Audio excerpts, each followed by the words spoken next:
Welcome to a day in my life kas may isang ambisyosa kinpilingera iso nga nag-vlog aklatan. Kaya't na yung bangal daw kada tayo amin mga kakeme. It's already February na, it's love month kaya nga love na.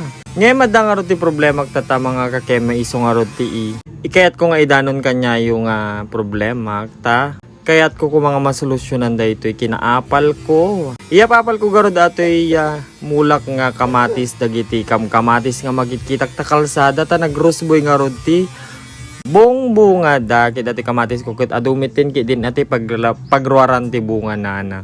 Ngem kat no pay da ito umuna nga kamatis nga nagbunga ngem kasla nagbayag. Ngem ti kayat ko nga rod nga sawen keta no may kandak man iti solusyon no advice no kasano ti aramidek in a natural way madi kami nag-spray la talalo kay ket panggamit mimet madi kami lang gamit fertilizer iso nga kabkabilak lang iti nabubulok na mga dahon dita sapay lang arod ko mata masungbatan nyo day damag kuno nya ti mayat nga aramiden dita kamati salamat.